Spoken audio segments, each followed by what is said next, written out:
que dizer do governo Lula e da oposição bolsonarista a este mesmo governo? Você quer saber a minha opinião a respeito disto? Eu vou dizer, mas depois da vinheta. Antes, você já aproveita para deixar o seu like, para se inscrever no canal e depois deixar seu comentário. Mesmo que você seja petista, bolsonarista, ou ainda acredite que é possível superar o bolsopetismo, aqui é o seu lugar. Mas antes nós vamos ter a nossa vinheta.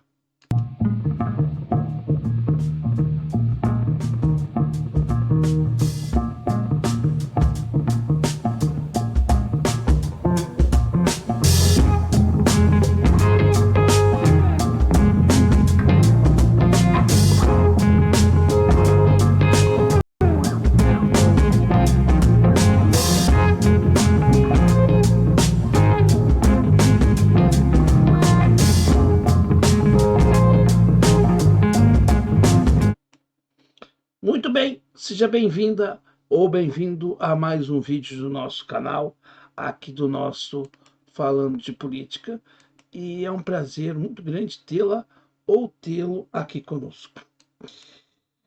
Muito bem, vamos falar sobre o governo Lula e a sua pretensa, sua suposta oposição, no caso, feita pelo bolsonarismo. O que nós temos visto é que, na verdade, o governo Lula não tem oposição. Ele não tem oposição porque ele compra parte do chamado Centrão Fisiológico com o escandaloso, com o orçamento do relator aí, com essas compras, de recursos, de doações de grande erário público para a mão desse Centrão Fisiológico que está aí, comprando apoios de prefeitos e vereadores, etc. Portanto, nós temos o mesmo orçamento secreto do governo Bolsonaro, continuação no governo Lula. Nós temos no governo Lula a manutenção da reforma da Previdência e da reforma trabalhista. A gente não vê a dita esquerda brasileira se pronunciar a respeito dessa manutenção. A gente também não vê a dita esquerda petista comentar ou criticar sequer algum ponto da política neoliberal que o PT continua implementando no governo, no país, mesma política, mesma linha, da mesma atuada que a do seu antecessor. Portanto, tudo antes, como antes do quartel de Abrantes, e a hipocrisia continua. Por quê? Porque o bolsonarismo e o petismo, eles se diferem na casca, eles se diferem na sua estética, mas a sua essência é a mesma. É claro que o Bolsonaro é uma figura tão horrorosa que o Lula é muito menos pior que o Bolsonaro. É óbvio, não tem como dizer, qualquer pessoa com 2 neurônios sabe que o Lula ainda é uma pessoa que ainda tem algum pensamento de humanismo ali. Agora, o Bolsonaro não tem nada. O Bolsonaro é o nada. Então, ser melhor que o Bolsonaro é uma obrigação de qualquer um e não é mérito nisso. O problema é que o PT acha que é meritório ser menos pior que o Bolsonaro. E, portanto, a manutenção de todos os preceitos que estavam anteriormente mascarados com um governo que supostamente se preocupa mais com as pessoas do que o anterior. Porque o anterior não dá nada e esse dá farelos. Ora, isso para mim não me serve.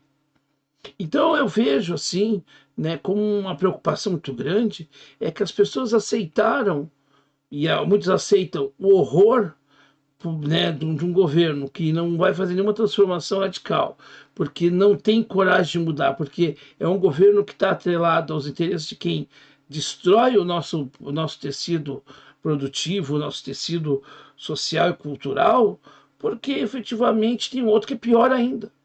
Aí eu vejo o Marco Antônio Villa fazendo uma análise, dizendo que deveríamos ter pensado numa frente ampla para derrotar o bolsonarismo. e que, portanto, né, as pessoas não entendem que devíamos engolir, né, com caso que tudo, o Lula com o Alckmin de vice, como se isso fosse a salvação, né, do Brasil. O Lula não ganhou a eleição. Aliás, a gente tem que dizer, o Lula não ganhou a eleição em 2022, não. O Lula foi eleito pelo bolsonarismo. O bolsonarismo perdeu para ele próprio. Os bolsonaristas entregaram de mão beijada o Brasil para o Lula. Por quê? Porque o Bolsonaro, ele conseguiu fazer o quê?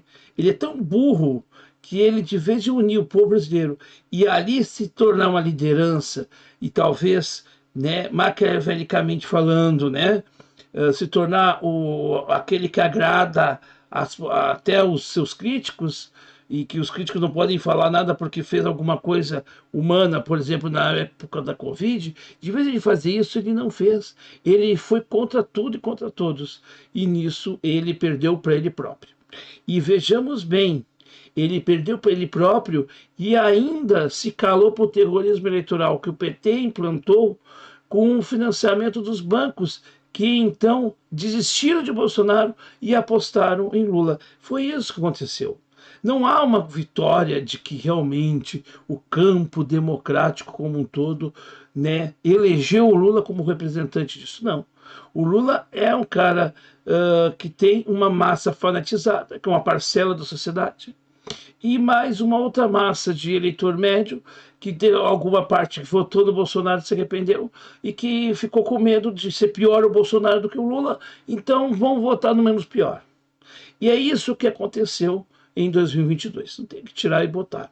Mas a narrativa petista é uma narrativa que, né, blinda, né, de blindar mesmo, né, as críticas daquilo que ele faz igualzinho ao seu anterior. A política econômica é a mesma, sim. E não vamos dizer que não mudou alguma coisa, mudou muito pouco. Mas nós temos arcabouço fiscal, ou calabouço fiscal 2.0. Nós temos, além do calabouço fiscal 2.0, nós temos, como eu disse, a política do toma lá da cá. O centrão fisiológico, representado por Arthur Lira, por exemplo, está aí ganhando rios de dinheiro, babilônicos de rios de dinheiro, quando não tem dinheiro para saúde, educação e outros, né, outros setores tão necessários para a nossa economia, para o nosso país, mas tem dinheiro para comprar, né, para o orçamento do relator. Estas coisas estão acontecendo como aconteciam no governo Bolsonaro. Reforma trabalhista continua aí, reforma previdenciária continua aí, prejudicando o trabalhador, e não vejo nenhuma crítica de esquerda sobre isto. Então, o governo Lula é um governo neoliberal e um governo de direita, com um partido que se traveste com cores de esquerda. E continua sendo e vai ser esse governo assim. Agora, por outro lado, qual é a oposição que esse governo sofre? Bom, teria uma oposição e poderia ter tido uma oposição com o PDT, né, não se tornando o puxadinho do PT, mas o PDT ocupa hoje a questão de ser puxadinho do PT. A voz que seria essa voz de oposição ao governo Lula, numa oposição de centro-esquerda, mesmo que não fosse uma oposição tão grande, mas que pudesse fazer algum ruído, que seria com o Ciro Gomes está desmobilizado, está fora do jogo, porque o PDT fez questão de fazer isto, por interesse de carguismos, diga-se de passagem, falando, né, bem assim, o presidente do PDT, né, optou por essa linha. Está aí, inclusive, nesse governo, e é o cara da Previdência que não revogou a reforma da Previdência do governo do Bolsonaro. Portanto, a gente tem que dizer essas coisas. E eu sei que a gente dizia elas e elas não são agradáveis. Na verdade, o Lula não tem uma oposição de verdade.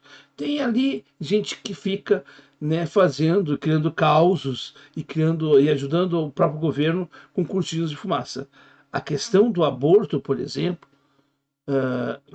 mais uma vez levantada pela extrema-direita, ou dita extrema-direita, que na verdade só na verdade é o reacionarismo de direita, não seria nem uma extrema-direita, porque uma extrema-direita teria que ter uma concepção doutrinária e não tem, e talvez a única coisa que tivesse, assim, ainda com muita falta de consistência teórica, diga-se de passagem, seria lá com o Olavo de Carvalho. Mas o Olavo morreu e com ele morreu também as suas ideias, e portanto essa gente que está aí, estão aí muito mais para aparecer com falas histriônicas, com coisas chocantes e berrantes, do que de fato defender algum princípio de alguma coisa. E portanto o bolsonarismo ele vem com pautas natimortas, pautas essas que não atacam, né, o fulcro do que deveria ser combatido deste governo Lula. Por quê? Porque o bolsonarismo, a sua essência, também tem defecções morais, assim como o bolsonarismo, e não consegue se confrontar. Na verdade, há uma ajuda mútua entre o bolsonarismo e o petismo. E só não enxerga isso quem não quer. É claro que eleitores de Lula, em sua grande maioria, não estão alinhados ao bolsonarismo jamais. E são pessoas que têm consciência do malefício que é o bolsonarismo. Mas o PT, a cúpula do PT, Lula e os seus pares, se valem do bolsonarismo para se manterem vivos no páreo.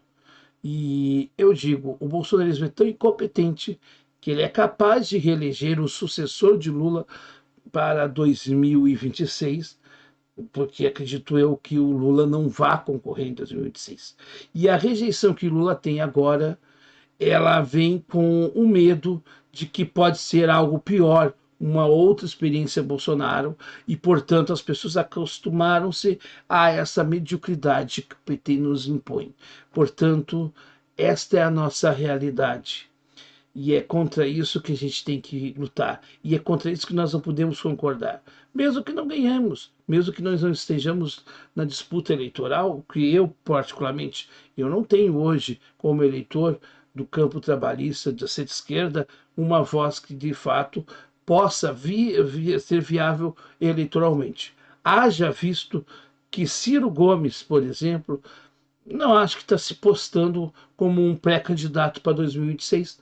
Acho muito difícil, infelizmente. E também não vejo outras dessas, porque também não nasceram junto com o Ciro outras lideranças possíveis para isto. Talvez um Aldo Rebelo, ainda sendo um pouco distante, embora Aldo, né, tenha momentos de lucidez interessantes, ainda acho que não seria o Aldo uma representação de uma terceira via para 2026. Uma via que mostrasse ser contra não só o lulismo, mas ao bolsolulismo, ao bolsonarismo também. Mas, quem sabe, se construi em Aldo. Mas é difícil, porque Aldo e Ciro são um partido que compõe a base desse governo que está aí. Portanto, não dá para acreditar que o PDT vai sair em 2026 para lançar candidaturas que sejam contra a esse que os mantém no poder, mesmo que seja de arrasto, como é o caso. Tristes tempos são esses, mas esta é a realidade e é isso que nós temos que falar. Porque aqui a gente não dá a pílula, aqui a gente fala e faz análise dentro da realidade do que está acontecendo no Brasil, sem esta dita narrativa ou retórica, que na verdade para mim é retórica, tanto do lado petista como bolsonarista, que tem muito mais o intuito de desfocar a realidade, de desinformar, do que de fato mostrar o que está acontecendo com o nosso país. Porque, repito, tanto o bolsonarismo como o lulismo, no frigir dos ovos, se antagonizam somente nas aparências, mas os bastidores dão as mãos para se perpetuarem no poder e destruírem ainda mais o nosso tecido social, político e econômico. É isso que está acontecendo no nosso país e é isso que esse canal se propõe a denunciar. É isso. Se você gostou dessa reflexão, se você, né, acredita numa alternativa além do bolso-lulismo, inscreva-se no nosso canal, acione o sininho das notificações para não perder nenhum vídeo novo no nosso canal. Semanalmente, toda sexta-feira às 18 horas, nós temos vídeo novo aqui no canal e shorts aí durante a semana, lives também nós fazemos quando podemos fazer aí algum tempo para conversar com você aí sobre política. É isso, gente.